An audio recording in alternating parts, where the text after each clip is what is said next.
Paz do Senhor Jesus. Abra sua Bíblia no Evangelho de João, capítulo de número 6.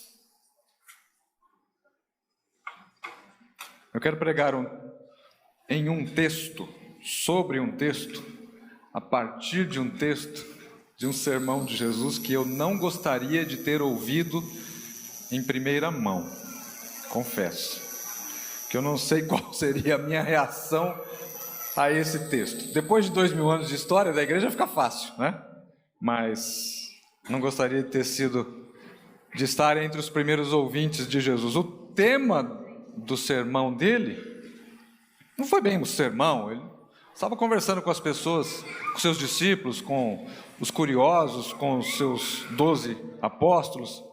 O tema é a vida e as palavras que derivam de vida, vivificar, vivereis, e o antônimo, morte, morrereis. Notem como essas expressões são repetidas constantemente, quase que a todo versículo. E eu quero falar então sobre esse assunto. Versículos 47 em diante, capítulo 6 do Evangelho de João. Amém? Todos acharam? Quem não achou tem na tela, né? Então vamos lá. Em verdade lhes digo, quem crê em mim tem a vida eterna. Eu sou o pão da vida. Veja aí, 2 versículos já mencionou 2 vezes a palavra vida. Aqui ele faz o anúncio, ele dá o título, e agora ele vai desenvolver. E aí que começa a complicar. Os pais de vocês comeram o maná no deserto e morreram. Este é o pão que desce do céu, para que todo aquele que dele comer não pereça. Pereça aqui tem o significado de morrer mesmo, né? Morrer física e espiritualmente. Eu sou o pão vivo que desce do céu. Se alguém comer deste pão, viverá eternamente. E o pão que eu darei pela vida do mundo é a minha carne. Então os judeus começaram a discutir entre si, dizendo: como é que este pode nos dar a sua própria carne para comer? Jesus respondeu: em verdade lhes digo que, se vocês não comerem a carne do Filho do Homem, e não beberem o seu sangue, não terão vida em vocês mesmos. Quem come a minha carne, bebe meu sangue, tem a vida eterna, e eu ressuscitarei no último dia. Pois a minha carne é verdadeira comida e o meu sangue é verdadeira bebida.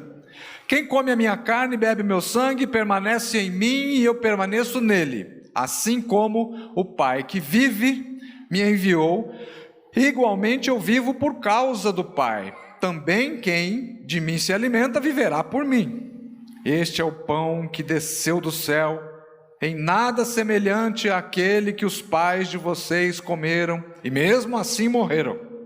Quem comer este pão, viverá eternamente. Jesus disse essas coisas enquanto ensinava na sinagoga de Cafarnaum. Muitos dos seus discípulos, tendo ouvido tais palavras, disseram: duro é este discurso, quem pode suportá-lo? Mas Jesus, sabendo por si mesmo que os seus discípulos murmuravam a respeito do que ele havia falado, disse-lhes: isso escandaliza vocês? Que acontecerá então se virem o Filho do Homem subir para o lugar onde primeiro estava? O Espírito é o que vivifica, a carne para nada aproveita. As palavras que eu lhes tenho falado são Espírito e vida. Versículo 66. Diante disso, muitos dos seus discípulos o abandonaram e já não andavam com ele. Então Jesus perguntou aos 12: será que vocês também querem retirar-se? Simão Pedro respondeu: Senhor, para quem iremos? O Senhor tem as palavras da vida eterna, e nós temos crido e conhecido que o Senhor é o Santo de Deus. Pai, louvamos o teu nome pela leitura da tua palavra. Te agradeço por esta oportunidade e me coloco nas suas mãos para que sirva de canal para as pessoas, os irmãos e as irmãs que me ouvem. Usa-me como instrumento teu, dando a mim a tua graça, a unção que vem pelo teu Espírito, e fazendo com que essas palavras ganhem, como diz o texto, ganhem vida, sejam vida na vida de cada pessoa aqui presente, para a glória do teu nome. Oramos assim em nome de Jesus. O assunto, como eu disse, é vida, e Jesus, ele complica a situação, porque na cabeça do judeu,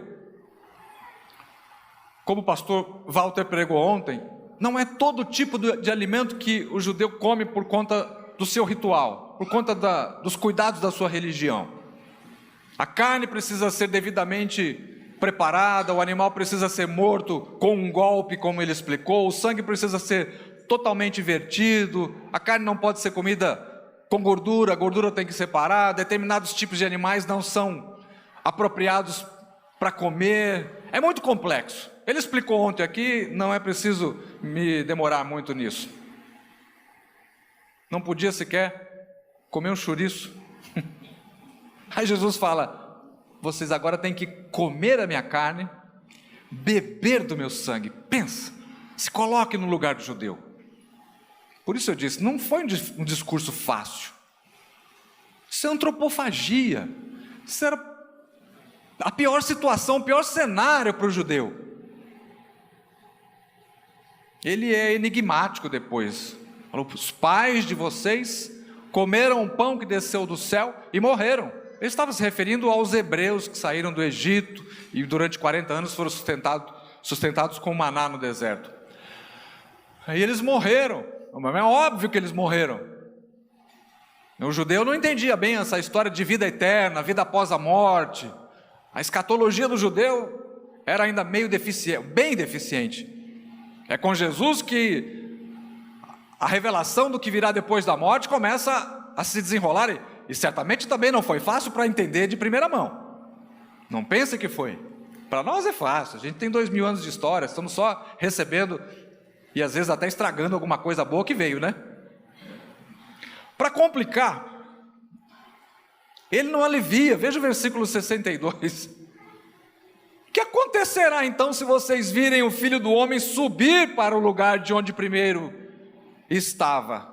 Ou seja, já está difícil entender o discurso primeiro, e agora ele acrescenta um outro, ele deixa para depois explicar uma outra situação, que é a sua própria ressurreição e a ascensão aos céus. Ou seja, Jesus não está a fim de facilitar para ninguém. E aí os judeus vão embora, os discípulos vão embora, e aí ele se volta para o núcleo duro, né? Aproveitando a linguagem da política moderna, o núcleo duro, os ministros, os 12. E vocês? Não querem ir embora, não? Como quem? Não faço questão da presença de vocês. E aí vem a pérola de Pedro. Eu sou dos críticos de Pedro, eu gosto de criticar Pedro, tenho um prazer. Eu acho que ele era italiano, eu acho que ele não era judeu, ele era estabanado, né? Quando ele viu Jesus lavando os pés dos discípulos, não, de maneira nenhuma vai lavar os meus pés. Não, mas se eu não te lavar, você não tem parte comigo. Então lava logo tudo. Não, mas também não precisa lavar tudo, porque ele é italianão, né? Italianão. Mas ele era sensível. Eu ainda vou escrever uma biografia de Pedro. Tem muita coisa a seu respeito. E veja que interessante. Vocês não querem se retirar? E ele pergunta, para quem iremos nós? Não é para quando, não é para onde, não é para quê, mas é para quem. Olha a sensibilidade do italianão, o proto-hebreu. Para quem iremos nós? Só tu tens palavra de vida eterna. O texto não diz o que Pedro entendeu ali. Eu queria saber, quando chegar no céu, cantamos aqui, né? Quando nós chegarmos lá, eu vou falar, Pedro, o que foi que você entendeu aquela hora lá? Quando você disse, só tu tens palavra de vida eterna, você estava dando uma de bonzinho, né? Ou você entendeu mesmo alguma coisa que só depois de muito tempo nós entenderíamos? Jesus se mostra aqui um péssimo coach, não se mostra?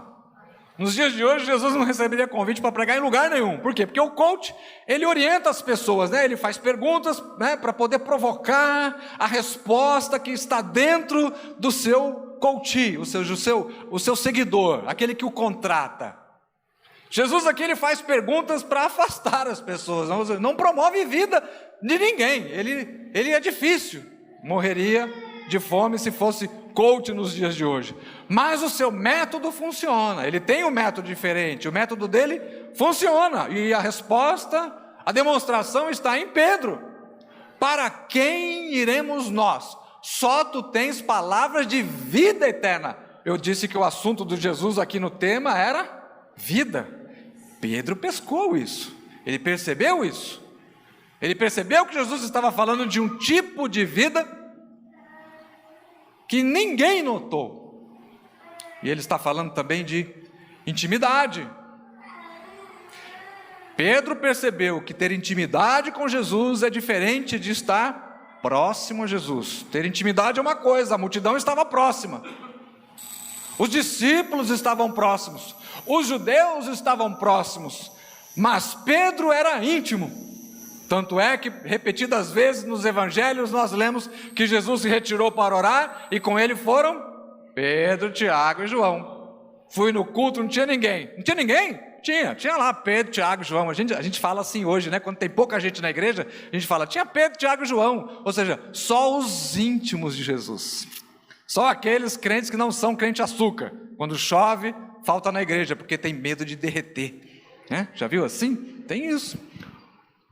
Ou crente 99 graus. Ai, está quente, se der 100 graus eu evaporo, então não vou para a igreja, né? Tem crente que é 99 graus também, né?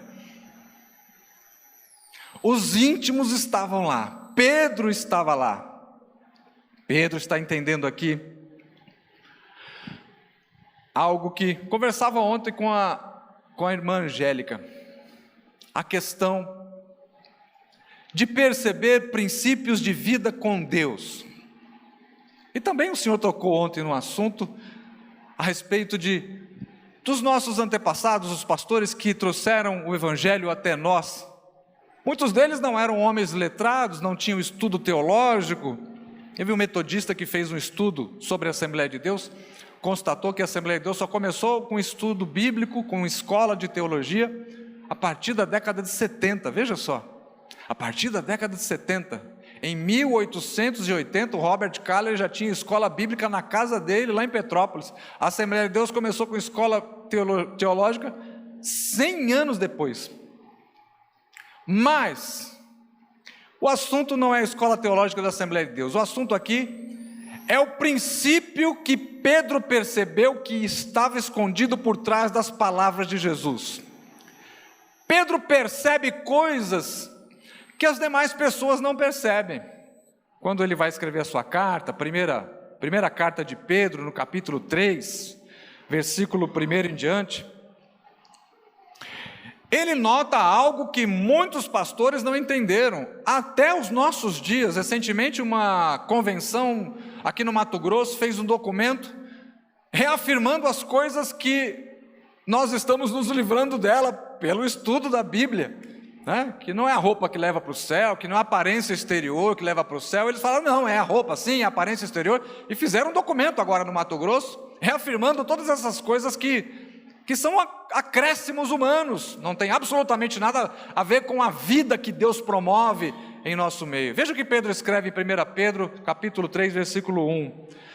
Igualmente vocês, esposas, estejam sujeitas cada uma a seu próprio marido, para que, se ele ainda não obedece à palavra, seja ganho sem palavra alguma, por meio da conduta da sua esposa, ao observar o comportamento honesto e cheio de temor que vocês têm. Ou seja, Pedro está dizendo aqui, olha, o que está valendo para Deus é o espírito interior, é o comportamento virtuoso da mulher, que tem poder para ganhar o seu marido, para convencer o seu marido de que ele está errado. O assunto é salvação. Versículo 3. Que a beleza de vocês não seja exterior, como tranças nos cabelos, joias de ouro e vestidos finos, mas que ela esteja no ser, ou seja, na pessoa interior. Uma beleza permanente de um espírito manso e tranquilo, que é de grande valor diante de Deus. Pois foi assim que também no passado costumavam se enfeitar as santas mulheres de Deus, que esperavam em Deus, estando cada qual sujeita ao seu próprio marido. Foi o que fez Sara, que obedeceu a Abraão, chamando do Senhor, da qual vocês se tornaram filhas, praticando o bem e não temendo perturbação alguma. Veja, o que Pedro está dizendo aqui? Ele está dizendo, olha, a mulher precisa se vestir de maneira mais lisa possível, não arrume o cabelo, não corte o cabelo, não use brinco, não use batom, não use calça comprida. Não está dizendo isso. Ele está dizendo, quer se enfeitar exteriormente? Olha, siga o exemplo de Sara e das mulheres daquele tempo, das quais vocês são descendentes. Enfeite-se interiormente. Aí ele vai falar, comportamento honesto, cheias de temor de Deus. No seu interior um espírito manso e tranquilo. Ele diz, foi assim que Sara ganhou, ou seja, convenceu Abraão. Quem é Abraão? Ou quem foi Abraão? Abraão foi o pai da fé. Não é pouca coisa. É um dos homens mais bem situados, tanto na tradição judaica como na tradição cristã. Do ponto de vista espiritual, do ponto de vista de fé, todos nós somos descendentes de Abraão também. Se ele teve fé, nós temos a mesma fé que Abraão. Ele foi o pai, ele foi o primeiro a ter um tipo de fé mais radical do que ouvir o sermão de Jesus. Porque Deus fez a Abraão promessas. E as promessas, elas se cumpririam a partir do seu filho Isaque. Em determinado momento, Deus fala, sacrifique o seu filho Isaque, coloque ele sobre um altar e corte o pescocinho. A Bíblia diz, na carta aos Hebreus, que Abraão teve fé, de que mesmo que ele sacrificasse o seu filho sobre o altar, Deus teria um poder tal de ressuscitar o menino para que as promessas fossem cumpridas. Veja, hoje é fácil acreditar que Jesus ressuscita. Por quê? Talvez você já tenha visto alguma ressurreição, ouvido falar de alguma ressurreição. Eu agora estou trabalhando no livro de uma evangélica, uma cristã, que morreu por 2 vezes no hospital, ficou mais de 6 minutos morta, com relatos médicos, relatos clínicos, relatos de parentes, relatos de amigos. Olha lá, o livro dela já vendeu alguns milhares de exemplares, e agora a editora está fazendo uma nova edição, me contratou para trabalhar no texto, retrabalhar o texto. História conhecida, da Bianca Toledo. Nós vemos a Bíblia cheias de história de ressurreição aqui. Hoje é fácil acreditar em ressurreição. Se alguém disser para mim, você acredita que Deus ressuscita as pessoas mortos? Acredito, eu acredito. Mas para Abraão não tinha Bíblia, não tinha testemunho, não tinha livrinho que vendeu como best-seller, não tinha uma história precedente que apoiasse a sua fé, mas ele acreditou, diz a Bíblia, contra a esperança. Não havia esperança nenhuma, nenhuma expectativa, nenhum indício, mas ele acreditou. Que tipo de fé você tem? Você acredita que Deus pode fazer coisas que você ainda não ouviu que Deus faria? Será que você é próximo de Jesus ou você é íntimo de Jesus que acredita que Deus pode virar a sua vida e o seu mundo de ponta cabeça e fazer coisas novas? Pastor Walter, eu diria para o Senhor, Deus vai fazer coisas novas com o Senhor. Não importa a sua situação emocional, financeira, física, escreva o que eu estou te dizendo. Deus vai virar a sua vida de ponta cabeça. Aleluia! Mesmo que o Senhor não tenha visto que Deus tenha feito isso com pastores amigos seus. Escreva isso, pastor Walter. Aleluia! Para Abraão, não era fácil. Não foi fácil, mas ele acreditou. E aí, ainda no versículo 8, eu falei das esposas, mas Pedro continua, ele fala dos maridos, e no fim ele diz, finalmente, Tenham todos o mesmo modo de pensar. Sejam compassivos, fraternalmente amigos, misericordiosos e humildes. Veja aí quem é esse sujeito. Veja como ele pensa. Veja como ele pensa. Posso repetir? Tenham todos o mesmo modo de pensar. Paulo escreve isso. Tenham todos o mesmo parecer. Ele fala isso. Veja como ele não tem a teologia de Paulo, mas ele toca nos mesmos pontos. Sejam compassivos. Paulo fala longânimo, Pedro fala compassivo. Mesma coisa, o cara é genial. Fraternalmente amigos, Paulo fala, considerai-vos aos outros superiores a vocês mesmos. Misericordiosos e humildes.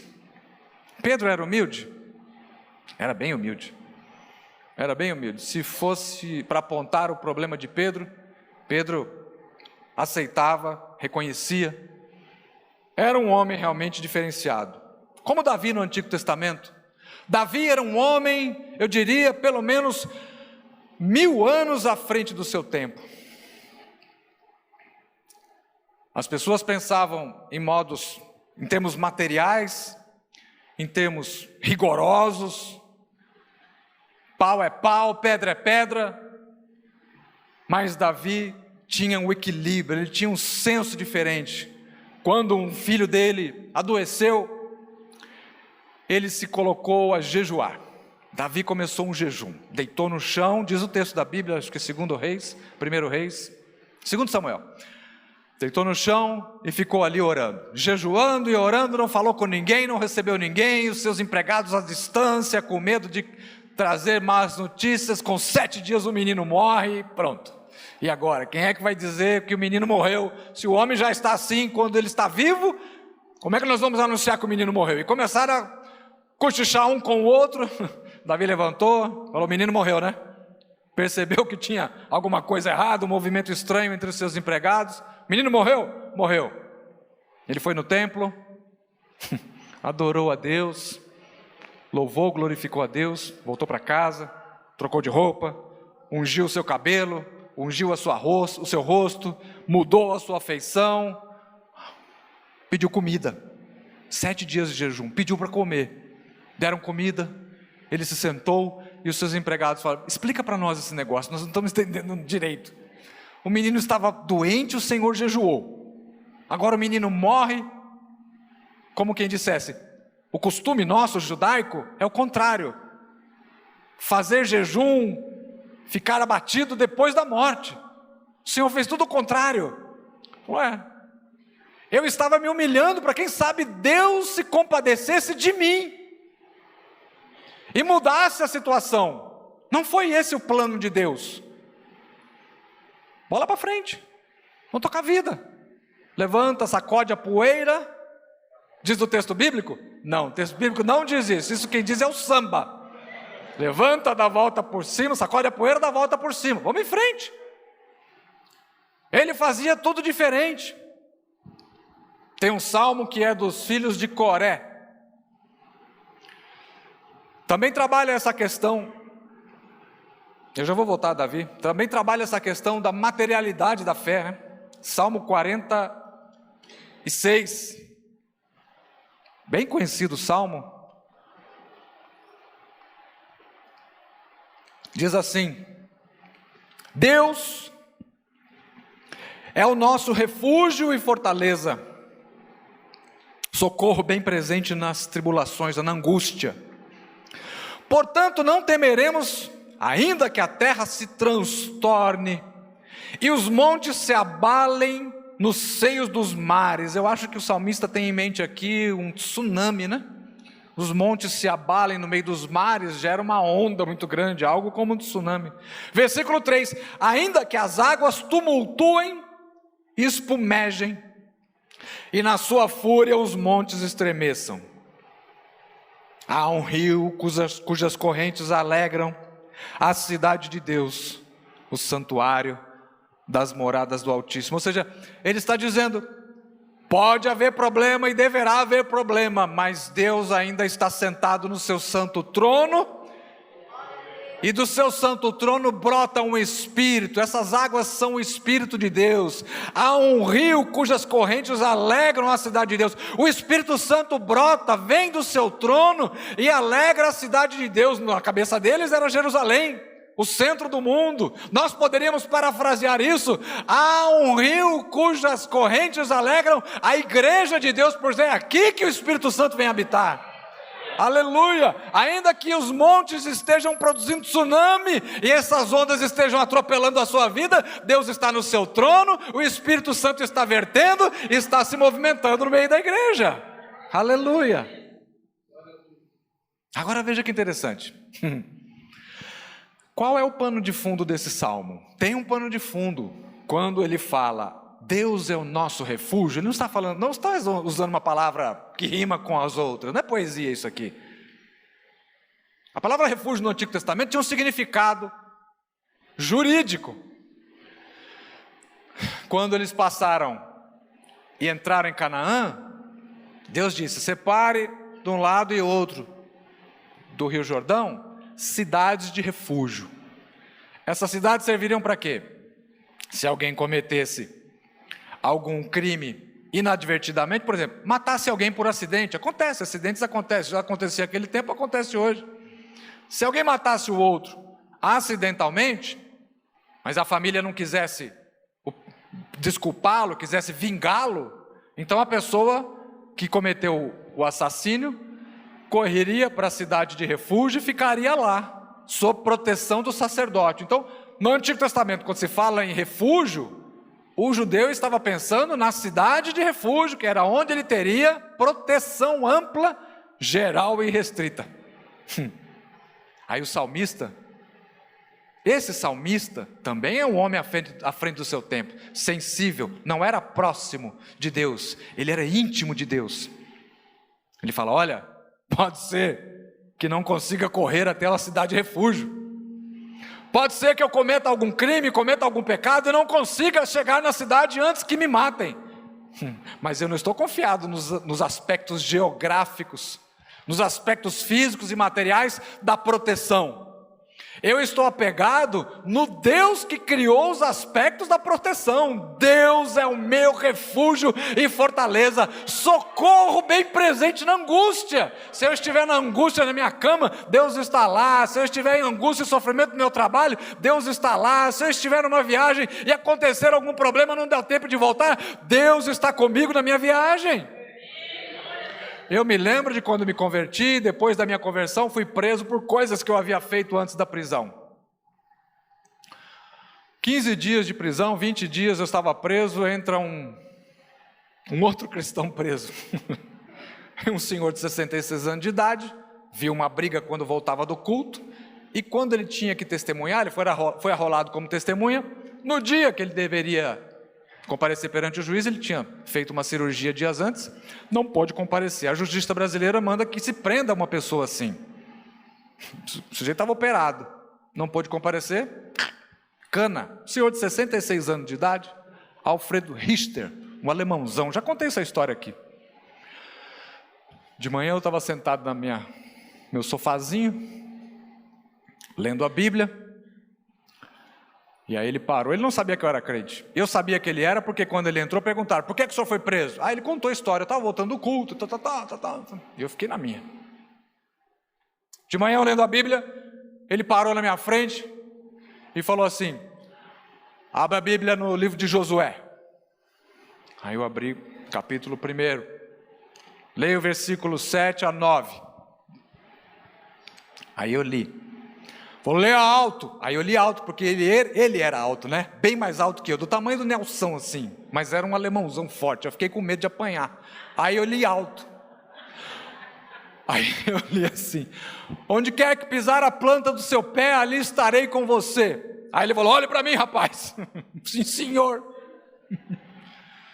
Essas paredes aqui não impedem Deus de agir. Quando você entrou aqui, ele não sabia quem eu era. Quando você entrou aqui, Deus não ficou lá conversando com o delegado, Ele entrou aqui com você. Aleluia! Deus é meu refúgio e fortaleza, socorro bem presente na angústia. Aleluia! Você é íntima de Deus? Você é íntima de Jesus? Rosângela, quando você adoeceu, você era próxima de Jesus? Estava perto de Jesus ou era íntima de Jesus? Aleluia. Você, quando você passa pelo seu problema, o que você faz? Você se afasta de Deus? Você se afasta do Senhor? Você se isola dos irmãos? Ou você se aproxima mais dele? O que você faz quando você está enfrentando o problema? O que você faz quando as coisas estão mostrando um quadro diferente do que Jesus disse que iria fazer? Você diz: Senhor, não dá mais para acreditar? Ou fala: olha, eu não estou entendendo, mas só tu tens palavras de vida eterna, para quem iremos nós? Aleluia! Às vezes é difícil entender, mas não tem para onde ir. Davi, voltando da guerra, muitos dias sem comer, foi à cidade de Nob, encontrou um sacerdote, falou: nós estamos com fome, você tem algum pão para comer? O sacerdote falou: tem, mas o pão é santo, é aquele pão que a gente coloca para Deus, pode dar, nós vamos comer, eu e os meus homens vão comer, mas eu só posso entregar esse pão se vocês estiverem purificados, vocês não podem ter tido relação com mulher.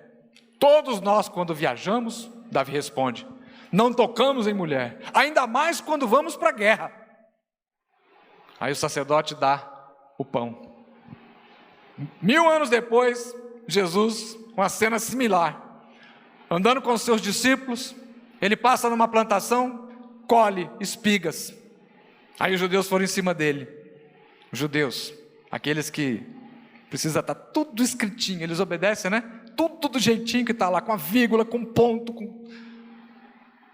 Vocês estão transgredindo a lei, porque não pode comer, não pode trabalhar, não pode colher espigas. Colher é um gesto, é um trabalho. Os judeus falaram: vocês estão cometendo pecado, estão transgredindo a lei. Você e os seus discípulos. Aí Jesus flexibiliza, mostra a real dimensão da lei, que os judeus não entendiam, e eu arrisco dizer que não entendem até hoje direito. Porque os judeus colocam o texto acima da vida, Jesus coloca a vida acima do texto e da lei. Falou: olha, vocês nunca leram, vocês que leem tanto, vocês estão tão preocupados com ponto e vírgula, nunca leram que Davi, voltando da guerra, ele com seus homens, comeram o pão que era proibido comer? Esse Davi era terrível, né? Esse Davi era terrível, ele sabia das coisas. 1000 anos depois, os judeus estudando, lendo, não entenderam. E Jesus fala: ele comeu o pão, porque o que é que vale? O que vale é a vida, não é o mandamento. A vida está acima do mandamento. O mandamento é para proteger, abençoar. O mandamento é para beneficiar o ser humano. Pastor Walter gosta de falar sobre isso, valores, conflitos axiológicos. Ou seja, quando você tem 2 conflitos de igual peso, você tem que colocar a vida acima de tudo. Ah, mas tem que mentir, não pode mentir. Mas o sujeito vai morrer se você não mentir. Então o que acontece? A vida está acima do mandamento. A ética diz: não minta, mas tem uma vida em jogo. Então minta, porque você vai salvar essa vida. É preciso ter sensibilidade com relação a essa questão dos valores. E às vezes não entendemos, e queremos agir segundo o nosso critério, e aí nós entramos num outro problema, que são as competências e as virtudes. Hoje em dia é muito comum valorizarmos as competências. O sujeito é competente, o sujeito, nos negócios, batedor de meta, o sujeito tem canudo. Há 3 companheiros, eu posso falar sobre isso porque eu tenho bastante canudo. Fechei uma parede lá em casa agora só com diploma, o último chegou esses dias. Mas quando eu olho para a Bíblia, eu não vejo a Bíblia valorizando a minha parede cheia de diploma. Eu vejo a Bíblia dizendo: olha, você precisa ser virtuoso, espírito manso, compassivo, amoroso, longânimo, desenvolver uma vida plena diante de Deus, inclui e pressupõe o desenvolvimento dessas virtudes, acima das competências. Recentemente eu tive um grande problema pessoal. Um pastor amigo meu ficou sabendo. Conta para mim o seu problema, Magno. É isso aqui, isso aqui. Olha, eu estou aqui ouvindo você falar, eu estou fazendo a sua análise SWOT. Você conhece a análise SWOT? Um sigla em inglês que significa as forças, as fraquezas, os pontos fortes e oportunidades e ameaças. Exatamente. Eu dou aula num curso de MBA em Book Publishing, produção de livros. E lá, quando eles entregam, eu vou participar de uma banca agora sábado.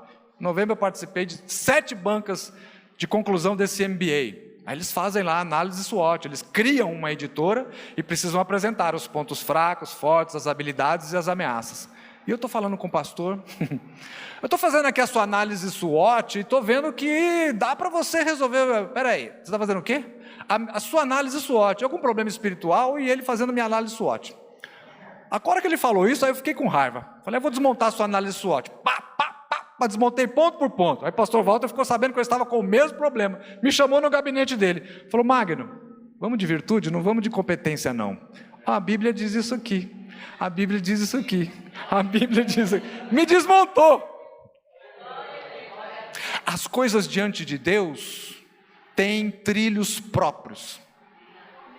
Deus nos criou, permitiu que os problemas fossem criados, mas Ele criou trilhos próprios para que nós andássemos neles. E nesses trilhos precisam ser contempladas as virtudes. Nós somos competentes, aqui tem pessoas competentes do ponto de vista corporativo, profissional, do mercado e tudo mais. Aqui o Douglas, sujeito top, o Sérgio Tagawa, sujeito top, vocês não conhecem o currículo dele. Mas diante de Deus nós precisamos desenvolver as virtudes que o Senhor aponta nesse livro.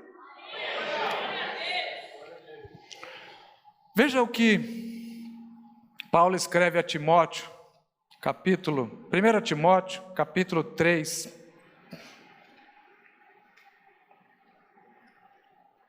1 Timóteo, capítulo 3. Paulo escreve a um discípulo, e ele não fala nada de análise SWOT.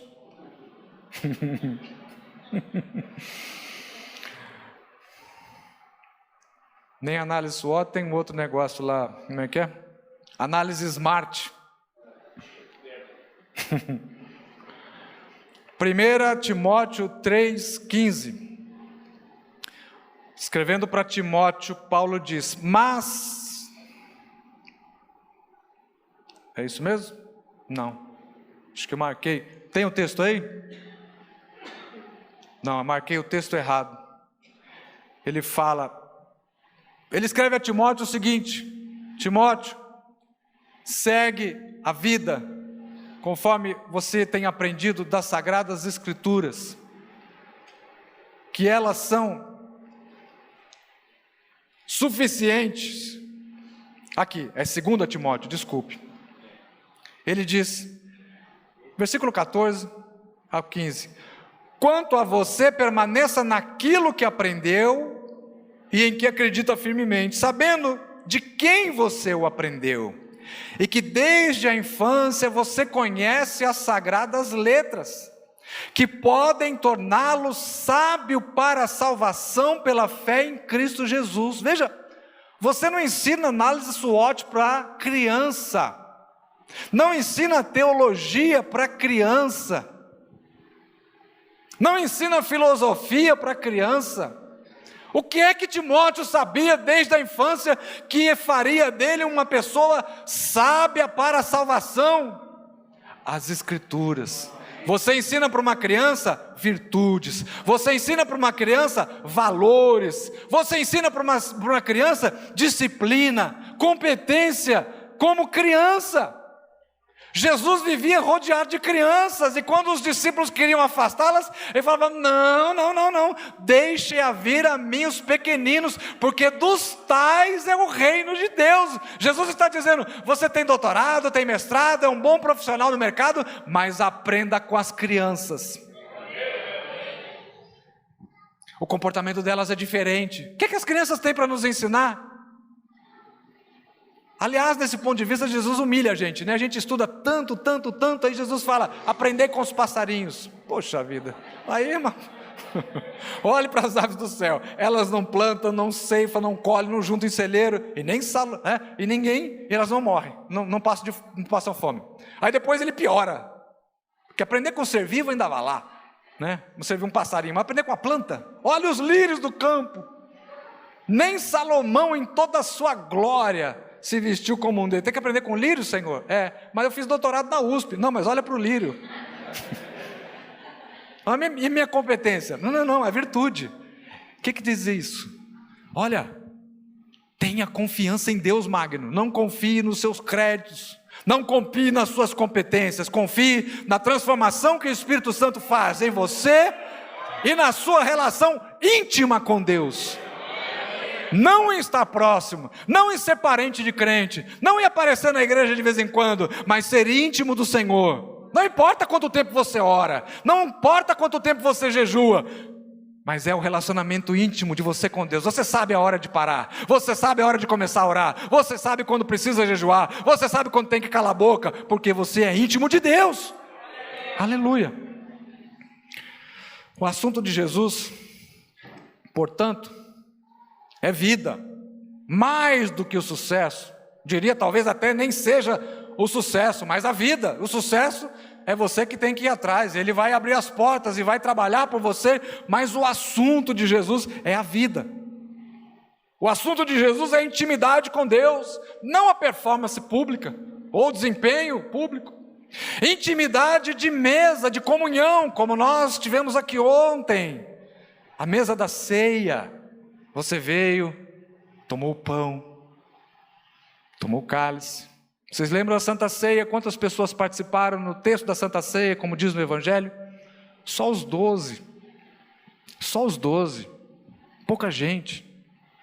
O culto de Santa Ceia não é bem um culto público. Não é comum muitas pessoas virem a um culto de Santa Ceia. Claro, a porta fica aberta, a pessoa pode entrar, vai ser bem recebida do mesmo jeito. Mas perceba, a hora que o diácono passa, ou a diaconisa passa distribuindo pão, distribuindo vinho, a pessoa que não é íntima, ela sente que não é íntima, ela não pode pegar o pão, ela não pode pegar o cálice, ela está próxima, mas ela não é íntima. A comunhão da mesa é para aqueles que são íntimos. João 15:15, para terminar. Vamos voltar. A intimidade, então, o tema com que eu comecei a mensagem, e aqui é João registrando o que Jesus disse para nós hoje.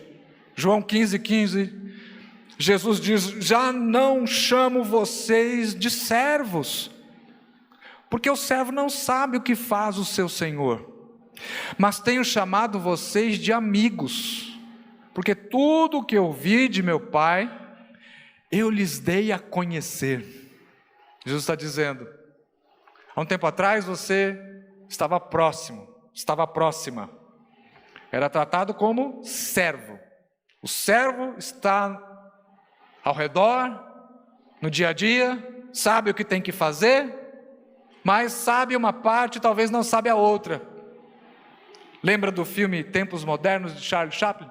Cada um só sabe fazer aquilo que está no seu departamento ali. Ele não consegue linkar o que ele faz com o que foi feito antes, nem com o que será feito depois. Não serve para que serve aquela peça que ele está produzindo. Ele só sabe aquilo ali, só sabe decorar. Um ateu conhece a Bíblia? Pode conhecer mais do que nós, mas ele não é íntimo. Ele não sabe o sentido por trás desse texto. Jesus, eu li isso para você hoje. As palavras que eu vos tenho dito são espírito e vida. Eu sou um escritor bem experimentado. Lancei meu 32º livro esse mês. Às vezes eu escrevo muito para dizer uma coisa e não consigo dizer. Aí eu abro aqui, eu leio um versículo com meia dúzia de palavras, ele desmonta tudo aquilo que a gente escreveu. As palavras que Jesus tem dito para nós são espírito e vida, porque ele as ouviu do Pai. E como não somos servos de Deus, nós somos chamados de amigo. Agora Ele tem dito essas palavras para nós, Ele tem confiado essas palavras a nós, Ele tem dito segredos para nós, e pode revelar mais segredos ainda. Ele pode revelar mistérios para você, Ele pode revelar novos planos, novos caminhos, novas alternativas. Ele pode dar revelações a cada um de nós, mas nós precisamos ser íntimos de Deus. Não é aonde, não é quando, é com quem. É com quem? Para quem iremos nós, se só tu tens palavras de vida eterna? Há pessoas que conhecem muito bem a história de Jesus, mas a minha oração é para que você e eu conheçamos muito bem o Jesus da história. Não conhecer a história de Jesus, mas conhecer o Jesus da história. Que Deus abençoe a todos em nome de Jesus.